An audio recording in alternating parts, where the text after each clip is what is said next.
আজকের এই পাপিষ্ঠ দুনিয়াতে যেখানে সবাই পাপ কাজ করে, যদি আপনি সেই সুযোগ পেয়ে থাকেন যার থেকে আপনার বেশি ঘৃণা হয়, তাকে আপনি নরকে পাঠাতে চান, সে কাজ কি আপনি করবেন? যদি আপনার উত্তর হ্যাঁ হয়, তাহলে আপনার হাত মিলাতে হবে শয়তানের সাথে। যেখানে শয়তান থাকে সেখানে জিনিসগুলো খুব সহজেই হয় না। দুনিয়াতে এখন জনসংখ্যা অনেক বৃদ্ধি পেয়েছে, এখন মরা মানুষের চেয়ে জীবিত মানুষের সংখ্যা অনেক বেশি। তাই দুনিয়াতে অনেক ধরনের পাপ কাজ বেড়েই যাচ্ছে। এই জন্যে নরকে অনেক ভিড় হয়ে গেছে। নরকের রাজা লুসিফার নিজের অ্যাসিস্ট্যান্ট বাহামারকে জিজ্ঞেস করে, তুমি কি বুঝতে পারছো আমি কি বুঝাতে চাচ্ছি? বাহামার একজন সুপ্রিম ডেভিল যে নরকের মধ্যে সবাইকে যন্ত্রণা দেওয়ার কাজ করে। তখন নরকের রাজা বলে, নরকের ভিড় হওয়ার কারণে আমি তোমাকে আদেশ করছি যে তুমি নতুন নরক বানাবে এবং সেখানকার রাজা হবে তুমি। বাহামার তার সব জুনিয়র ডেভিলদের একসাথে করে এবং তাদের সাথে শেয়ার করে যে নরকের রাজা লুসিফার আমাকে নতুন একটা নরক বানানোর কাজ দিয়েছে। তখন এক ডেভিল তাকে জিজ্ঞেস করে, আপনি ভেবেছেন নতুন নরক কেমন হবে? তখন বাহামার বলল, আমরা শয়তানরা বেশি চিন্তা করতে পারি না, আমাদের মানুষের মতো চিন্তাশীল দক্ষতা নেই, তাই আমি একজন মানুষের প্রতি নজর রেখে চলেছি, সেই আমাকে সাহায্য করবে। তখন বাহামার একটা ছেলের কথা বলল, সমাজের সবাই তাকে অপছন্দ করে, সবার থেকে আড়ালে থাকতে সে প্রতিনিয়ত গেম খেলে এবং নতুন নতুন একটা নরক তৈরি করে। আমি অনেক সময় ধরে তার উপরে নজর রাখছি। তার রুমের খাবারে অবশিষ্ট নোংরায় ভরা, বাহিরে যাতে না যেতে হয় তাই বোতলের মধ্যেই প্রস্রাব করে সেটা ওইখানেই ফেলে রেখেছে। জানালা এবং দরজা তো 3 মাস ধরে খোলা হয়নি। জানালা এবং দরজাতে মাকড়সার জ্বালালি গিয়েছে, কারণ 3 মাস ধরে না ও বাহিরে গিয়েছে না কেউ ভিতরে এসেছে। এই ছেলেটা নিজের জীবন নিয়ে অনেক হতাশ এবং বিরক্ত। সে 3 মাসের বেশি সময় ধরে স্কুলে যায় না, আর তার ঘর থেকে না বের হওয়ার নিজস্ব একটি কারণ আছে। সে এই সিদ্ধান্ত এই কারণে নিয়েছে, এই দুনিয়াতে সবাই তাকে ধোঁকাই দিয়েছে। তখনই বাইরে থেকে খটখট একটা শব্দ আসে। বাইরে দাঁড়িয়ে তার বাপ বলে, তুমি এখনই দরজা খোলো এবং বাহিরে আসো। কিন্তু সে ভেতরে থেকে নিজেকে লাগিয়ে রেখেছিল, আর তার বাইরে বের না হওয়ার বড় কারণ হচ্ছে তার বাপ। সে বাহিরে দাঁড়িয়ে তাকে গালি দিয়ে দরজা খোলার জন্য বলতে থাকে। পাশে দাঁড়িয়ে থাকা এক মহিলাকে বলে, হাতুড়ি নিয়ে আসো, আমার ধৈর্যের সীমা পার হয়ে যাচ্ছে। নিজেকে রুমে আবদ্ধ করার দ্বিতীয় কারণ হচ্ছে এই মহিলা, যে তার সৎ মা। তার ধনী বাপের ঘাড়ে সে বেতালের মতো চড়ে বসে আছে, তাদের অনুগ্রহে বেঁচে আছে। ওই মহিলা তাকে বলে, শান্ত হও, আমাদের উপর এই কারণে রেগে আছে, ও ভাবে আমাদের ওর মায়ের মৃত্যুর পিছনের হাত আছে। ওর বাপ তাকে জড়িয়ে ধরে এবং বলে, এইখানে তোমার কোনো দোষ নেই, তুমি তো ওর হেল্প করতে চাচ্ছ যাতে ও ভালোভাবে জীবন কাটাতে পারে।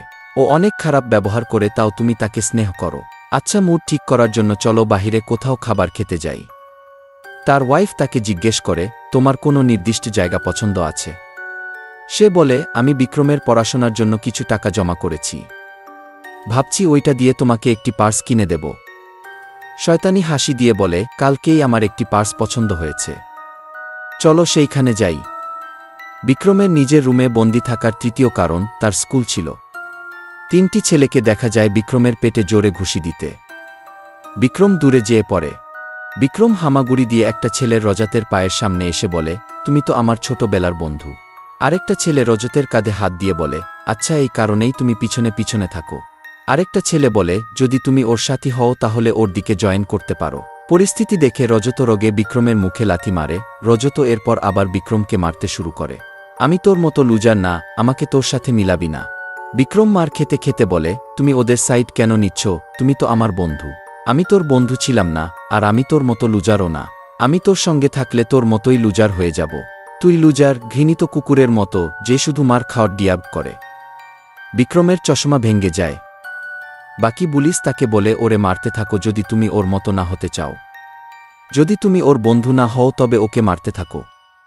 কিছুক্ষণ পরে দেখা যায় বিক্রমের চেহারা মার খেয়ে ফুলে গেছে, আর ওই রক্তাক্ত অবস্থায় মাটিতে শুয়ে কান্না করছে। রজত এরপর বিক্রমের কলার ধরে বলে, আজকের পর আর কোনোদিন বলবি না আমি তোর বন্ধু। এইসব ঘটনা থেকে বোঝা যায় বিক্রম কেন নিজেকে রুমে আটকে নিয়েছে। নিজের রুমে বসে ও রোজ ওই গেম খেলে আর প্রতিদিন একটা করে নতুন নরক বানায়। নতুন যে ম্যাপটা ও বানিয়েছে ওইটা সে আপলোড দেওয়ার চেষ্টা করে। ওইখানে নোটিফিকেশন আসে, এটা খুব দারুণ হয়েছে। ও আরও একটি হেল সার্ভাইভার ম্যাপ বানিয়েছে। ম্যাপ আপলোড করার পর ও বিছানায় শুয়ে পড়ে এবং কান্না করতে থাকে। ও ভিতরে ভিতরে জানে ও নিজের জীবনে খুশি নয়। কিছুক্ষণ পর ও ভাবে ওর সৎ মা আর ওর বাবা শুতে চলে গিয়েছে। ও পুনরায় নিজের কম্পিউটারে এসে বসে এবং চেক করে লোক ওর ম্যাপের ব্যাপারে কি বলে। সবাই ওর ম্যাপের ব্যাপারে অনেক প্রশংসা করছে। তখনই একটা নোটিফিকেশন আসে একজন ইউজারের পক্ষ থেকে। ও অনেক ভালো ম্যাপ বানায়। তার ওর সাথে একটা মিটিং করতে চায়। বিক্রম এইটা দেখে অবাক হয়ে যায়। কে এই ইউজার যে আমার সাথে দেখা করতে চায়? আর এর লেখার স্টাইলও অনেক অদ্ভুত, যেন নতুন কোনো ইউজার মাত্রই এই গেমটাকে ইউজ করা শুরু করেছে। আর এই সময় কে জেগে থাকে, সে কিভাবে জানলো আমি কোথায় থাকি? আর কোনো ধরনের মিটিং সে করতে চায়? তখনই তার রুমে গোলাকার আলোর চক্র দেখা যায়। আর ও ভাবতে থাকে, আমি 3 মাস ধরে স্কুলে যাইনি, এই রুম থেকেও বাহিরে যাইনি। বিক্রম ওই সময় ভাবে, আমি সত্যি পাগল হয়ে যাচ্ছি। আমি এখন ভূত দেখতে পাচ্ছি। বাহারমার নিজেকে ইন্ট্রোডিউস করায়। বিক্রমের হাত ধরে উঠিয়ে বলে, আমি কোনো ছোটখাটো ভূত না, আমি সুপ্রিম লেভেল ডিমেন। বাহামার বিক্রমকে নিচে ফেলে দেয়। এতে বিক্রম আরও বেশি ভয় পেয়ে যায়।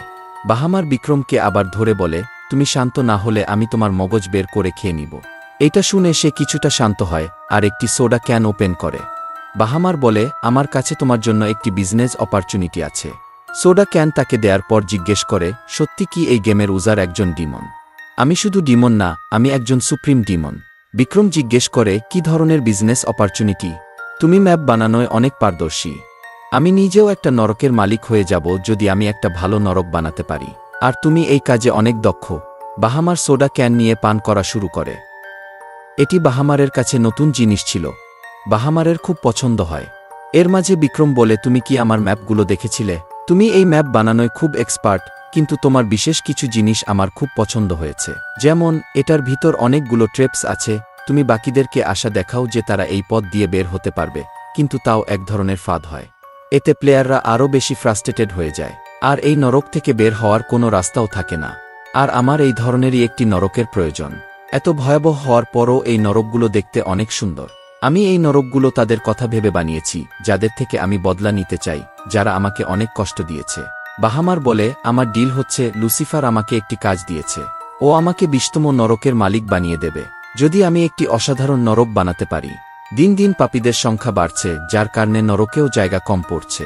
আমি চাই তুমি এই ম্যাপে যেমন নরক বানিয়েছ, তেমনি বাস্তব একটি নরক বানাও, বা এর থেকেও ভালো নরক তুমি বানাও। বিক্রম বিশ্বাস করতে পারছিল না তার সাথে এই সব হচ্ছে। আমি কখনো ভাবিনি আমি একটি সত্যিকারের নরক বানাবো, কারণ আমার ডেভিলের সাথে কোনো সম্পর্ক রাখার ইচ্ছা নেই। এটি নৈতিকতা বিরোধী কাজ। আমি যেমন জীবন পার করছি আমি এতেই খুশি। বাহামার আশেপাশে দেখে বলে, তুমি এমন নোংরা জীবন নিয়ে কিভাবে খুশি থাকতে পারো? তুমি এইখানে থেকে কিভাবে বেঁচে আছো? তুমি বাইরের কারো সাথে মিশো না, তোমার কোনো বন্ধু নেই, তোমায় কেউ পছন্দ করে না, আর তুমি বলছো তুমি এই জীবন নিয়ে খুশি আছো। আমি এখনো আমার পুরো কথা শেষ করিনি। এইটা দেখার জন্য যে ওই নরক সঠিকভাবে কাজ করে, আমাদের একটি এক্সপেরিমেন্টও করতে হবে। বিক্রম ভাবে, এক্সপেরিমেন্ট? কিন্তু আমরা ওইখানে কি করব? আমি তো এইটাও জানি না নরক দেখতে কেমন। যদি তুমি এমন নরক বানাতে পারো যেখান থেকে কেউ কোনো দিন বের হতে পারবে না, তাহলে আমি তোমাকে নরকের চাবি দিব, যেটা দিয়ে তুমি যাকে খুশি তাকে নরকে পাঠাতে পারবে, যদি সে পাপ করে থাকে তো। বাহামার ভালো করেই জানত বিক্রমের জীবনে কি হয়েছিল, আর ও তাদের কতটা ঘৃণা করে। আর এই ব্যাপারেরই সুযোগ বাহামার নিয়েছে। এতে বিক্রম রাজি হয়ে যায় ওই কন্ট্রাক্টে সাইন করার জন্য। কিছুক্ষণ আগেও যে বিক্রম পুরো দুনিয়া থেকে পালাচ্ছিল, দুর্বল, অসহায়, যে সবাইকে ভয় পেত এবং নিজের রুমে লুকিয়ে থাকত, আজ ও সবার থেকে বদলা নেয়ার জন্য প্রস্তুত। তুমি ওর জায়গায় থাকলে কি করতে? তুমিও কি এই অফার নিয়ে নিতে নাকি রিজেক্ট করে দিতে? বিক্রমের চোখ চকচক করে উঠে, ফাইনালি তারও সময় এসেছে। সুপ্রিম ডিমনও খুশি হয়ে যায়। আমি যেমনটা ভেবেছিলাম ঠিক তেমনি হচ্ছে।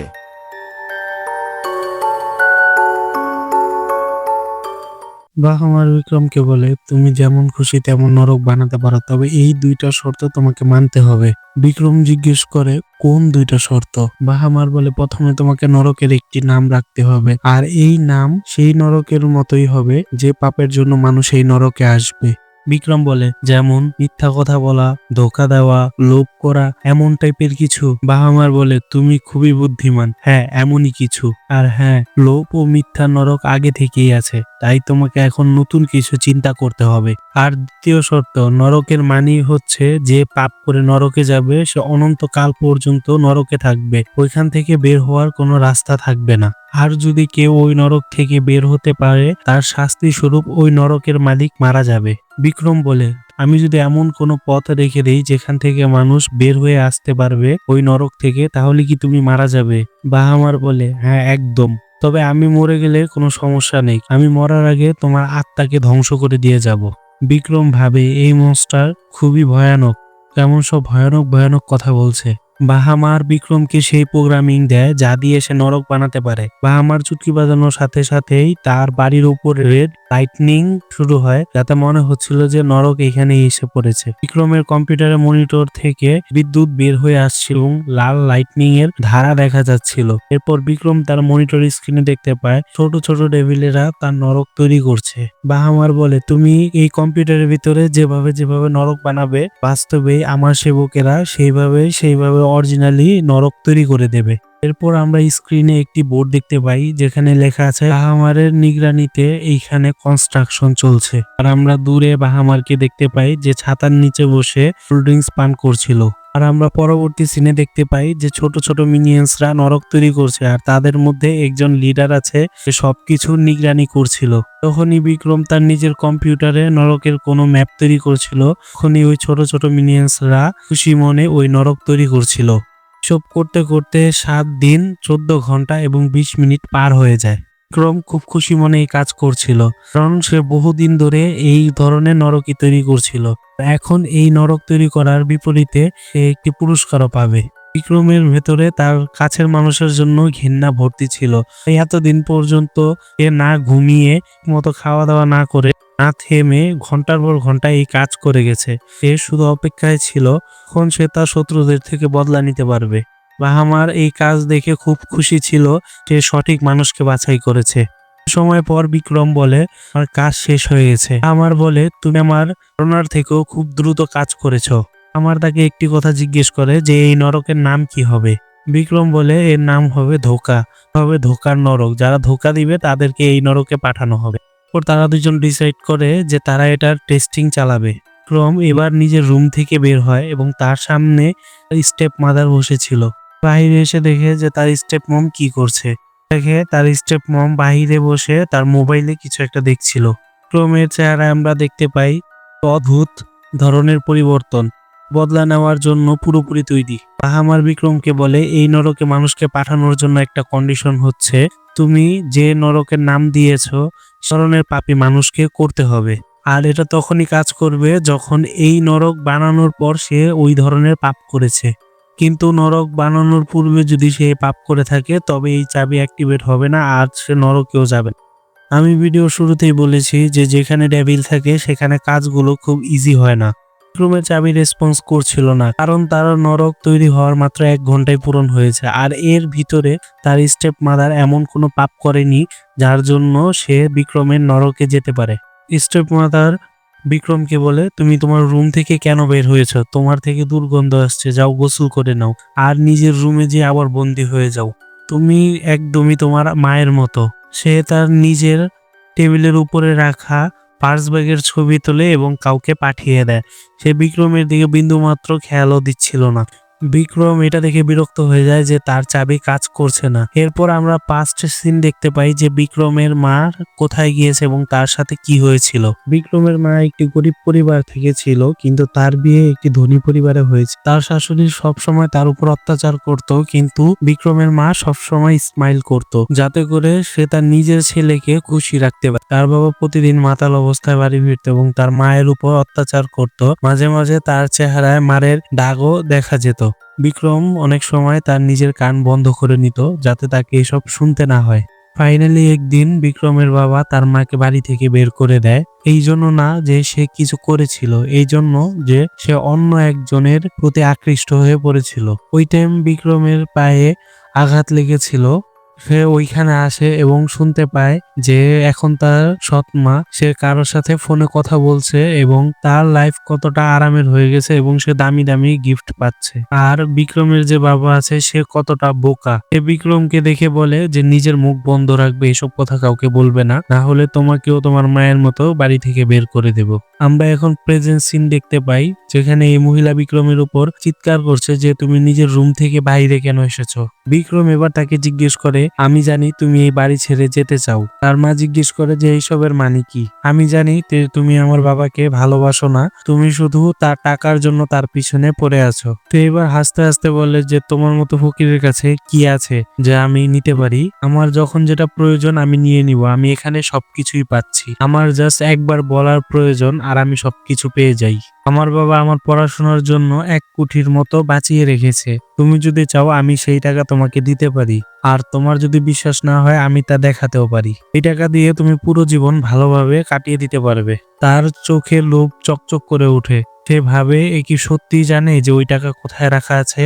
বিক্রম একটি লকারের কাছে যায় এবং তার পিনকোড জানা ছিল। মহিলা ভাবতে থাকে যে আমি ব্র্যান্ডের জিনিস এবং দামি ঘরে থাকার কথা চিন্তা করতাম, কিন্তু এখন তো আমি 1 কোটি টাকাও পেয়ে যাচ্ছে। আমার তো লটারি লেগে গেছে। বিক্রম লকার খোলার পর দেখতে পায় ওইখানে অনেকগুলো টাকা রাখা ছিল। লকারে যা ছিল তা ওই মহিলার জন্য আসলেই একটি গুপ্তধন ছিল। তুমি এই টাকাগুলো নিয়ে অন্য কোথাও চলে যাও এবং নিজের জীবন অন্যভাবে শুরু করো। কিন্তু ওই মহিলা খুব চালাক ছিল। ও ভাবতে থাকে যে ও এতগুলো টাকা একদম আমাকে কেন দিচ্ছে। ও তো এই টাকাগুলো নিজের জন্য বাঁচিয়ে রাখতে পারে। যতই হোক এটা ওর ভবিষ্যতের জন্য। আমার ওইখানে বসে সবকিছু দেখছিল আর মনে মনে বলছিল এই মহিলা অতটাও বোকা নয় যতটা আমরা ভেবেছিলাম। আর ও ভাবে যে বিক্রম এবার কি করবে। বিক্রম মনে মনে ভাবে আমাকে একে আরেকটু ধাক্কা দিতে হবে। বিক্রম এবার কান্নার অভিনয় করে বলে যে আমি চাই আমার মা এই বাসায় আবার ফেরত চলে আসুক। এর জন্য তোমাকে এই বাড়ি থেকে যেতে হবে। এর জন্য আমি যে কোনো কিছুই করতে পারি, তুমি শুধু এখান থেকে চলে যাও। ওই মহিলা ভাবে এই ছেলে কতটা বোকা। আমি যদি এখান থেকে চলেও যাই এর বাপ আরেকজনকে নিয়ে আসবে, এর মাকে কখনই আনবে না। ওই মহিলা একটি বড় ব্যাগ বের করে এবং তার যত টাকা পয়সা আছে সব ওইটার ভিতরে ভরতে থাকে। বিক্রম একটি শয়তানি হাসি দেয় এবং ভাবতে থাকে যে এসব করার পর ওই চাবি অ্যাক্টিভেট হয়ে যাবে এবং তার কন্ডিশন পুরো হয়ে যাবে, কারণ সে তার নিজের হাজবেন্ডকে ধোঁকা দিচ্ছে। ওই মহিলা বলে আমার এবার ব্যাংক ডিটেলস এবং কোথায় টাকা রাখা আছে তার পিনকোড সবকিছু লাগবে, সব ডিটেলস আমাকে দাও, তাহলে আমি এখান থেকে যাব। বিক্রম এবার হাসতে হাসতে বলে যে তোমার নরকে এইসবের প্রয়োজন হবে না। সে বিক্রমের দিকে তাকিয়ে বলে যে এইসবের মানে কি, কি বলছো এসব? বিক্রম তার দিকে চাবি পয়েন্ট করে, যেটা এখন লাল রঙে গ্লো করছে। সে হাওয়ার ভিতরে চাবি দিয়ে চাবি ঘোরায় এবং সেখানে একটি নরকের দরজা চলে আসে। যখনই বিক্রম ওই দরজা খুলে তখনই বড় বড় টেন্টিকেল ওইখান থেকে বেরিয়ে আসে এবং তার সৎ মাকে ওইখান থেকে পেঁচিয়ে নিয়ে যায়। কিছু মুহূর্তের মধ্যেই সে একটি জীবিত মানুষকে নরকে পাঠিয়ে দেয়। ওই মহিলা ওইখানে যে চিৎকার করতে থাকে যে কোথায় আছি আমি, আর আমার সাথে এমন কেন করলে। বাহামার তার ট্যাবলেটে এইসব কিছু দেখছিল। বাহামার বিক্রমকে জিজ্ঞেস করে তুমি কি এগুলো দেখবে? বিক্রম তখন তার মুখ ঘুরিয়ে নেয় আর বলে আমি এখন কিছু দেখব না। বাহামার জিজ্ঞেস করে তোমার কি অনুতাপ হচ্ছে? আমরা বিক্রমের দিকে তাকিয়ে দেখতে পাই সে তার মুখ হাত দিয়ে ঢেকে হাসছিল। বিক্রম বলে অনুতাপ? কিসের অনুতাপ? আমার এসব করে অনেক বেশি আনন্দ হচ্ছে। এবং 3 মাস পরে সে তার স্কুল ইউনিফর্ম পরে এবং স্কুলে যাওয়ার জন্য প্রস্তুত হয়। বাহামার বলে যে এখনো 10 মিনিট হয় নাই, তুমি একজন মানুষকে নরকে পাঠিয়েছো আর তুমি আরো কয়েকজনকে নরকে পাঠানোর জন্য প্রস্তুত হয়ে গেছো। তো বিক্রম বলে যে আমি যখন চাকু পেয়েছি তখন আমি কেননা একবারেই সবগুলো সবজি কেটে ফেলবো। বিক্রম বলে নরক তখনই কমপ্লিট হয় যখন নরকের ভিতরে মানুষরা হাহাকার করতে থাকে। খালি নরক কেমন ধরনের নরক হবে? বাহামার বলে যে আমি জানি তুমি এসব শুধু বাহানা করে বলছো, তুমি আসলে সবার থেকে বদলা নিতে চাও। তারপরও তুমি সঠিক কথাই বলছো, নরক তখনই ভালো লাগে যখন সেখানে মানুষেরা দুঃখ কষ্টে চিৎকার করতে থাকে। মাস পরে স্কুল ইউনিফর্ম পরে বিক্রম বলে আমার ট্রেনিং কমপ্লিট হয়ে গেছে এবং স্কুলে যেয়ে আমি আরো অনেক সুযোগ পাবো মানুষকে নরকে পাঠানোর জন্য। সেই স্কুলে যায় এবং নিজের সিটে যেয়ে বসে পড়ে। স্কুলের সবাই তাকে এমন ভাবে দেখছিল যেন কোনো সেলিব্রিটি বহুদিন পরে স্কুলে এসেছে। বাকি স্টুডেন্টরা বলা বলি করতে থাকে যে এই লুজার স্কুলে আবার কেন এসেছে, এর কারণে আমরা আবার বিপদে পড়ে যাব। ধরে ও যখন স্কুলে আসছিল না তখন ওই গুন্ডাগুলো যারা তাকে বিরক্ত করতো তারাও আসেনি। এখন এ আবার স্কুলে এসে পড়েছে আর ওই গুন্ডার গ্যাংয়ের দলেরাও আবার এখানে চলে আসবে আর এর সাথে সাথে আমাদের উপর অত্যাচার করবে। আর এই কথার সাথে সাথে আমরা দেখতে পারি যে করিডোর দিয়ে ওই দলের লোকেরা আসছে যার ভিতরে বিক্রমের বন্ধুও আছে। ফাইনালি এখন আবার আমাদের কাছে কেউ চলে এসেছে যার সাথে আমরা মজা করতে পারবো। সে বিক্রমের কাছে যে বলে যে বিক্রম তুমি আজকে স্কুলে আসবে, এই কথা আমাদেরকে আগে কেন বলনি? আমরা তো বন্ধু হই, তুমি আগে থেকে বললে তোমার স্কুলে আসার জন্য আমরা কিছু প্রস্তুতি গ্রহণ করে রাখতাম।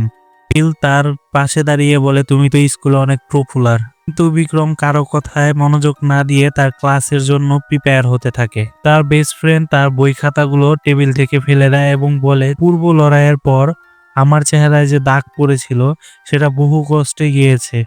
এখন তোমাকে এটার বদলা দিতে হবে। তুমি যদি না চাও যে এই ক্লাসের সবার সামনে তোমার চেহারায় আমি ঘুষি মারি, তাহলে আমার সাথে চুপচাপ ওয়াশরুমে চলো। তারা ওয়াশরুমে যায় এবং চারদিক থেকে বিক্রমকে ঘিরে ধরে এবং তাদের মধ্যে যে সবচেয়ে বড় ছিল সে আসে এবং বিক্রমের উপরে একটি জোরদার ঘুষি দেয়। কি হলো, তোমার কথা বলার শক্তি কি হারিয়ে গেল?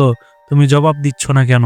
বা আমার ওইখানেই বসেছিল এবং সে বিক্রমকে টোন্ট করে বলে যে আজকে আমি বুঝে গেছি কেন মানুষ বলে যে মানুষকে কুত্তার মতো মারলাম। আজকে তোমাকে দেখে আমি বুঝে গেছি। তাদের গুন্ডার দল থেকে একজন বলে যে তোমাকে এবার জরিমানা দিতে হবে, কারণ তোমার কারণে প্রথমবার আমরা অনেক ঝামেলায় পড়ে গিয়েছিলাম। তখন বাহামার বলে যে তোমাদের মধ্যে কোনো সম্পর্ক নাই, তাহলে তুমি কিভাবে তাদেরকে দিয়ে ধোকার কাজ করাবে? তখন বিক্রম ভাবতে থাকে যে ও সত্যি কথাই বলেছে, কিন্তু আমাকে এবার আরেকটু স্মার্টলি কাজ করতে হবে। পূর্ব সময়ও যখন মানুষ শিকার করত তখন তারা ফাঁদ পাতত এবং নিজেদের থেকেও বড় বড় জানোয়ারদেরকে ধরাশায়ী করত। এখন আমাকেও এমন কিছুই করতে হবে। বিক্রম এদের সবাইকে কি নরকে পাঠাতে পারবে নাকি পারবে না, এ ব্যাপারে জানার জন্য দেখতে হবে পরবর্তী পর্ব। Comment for next part.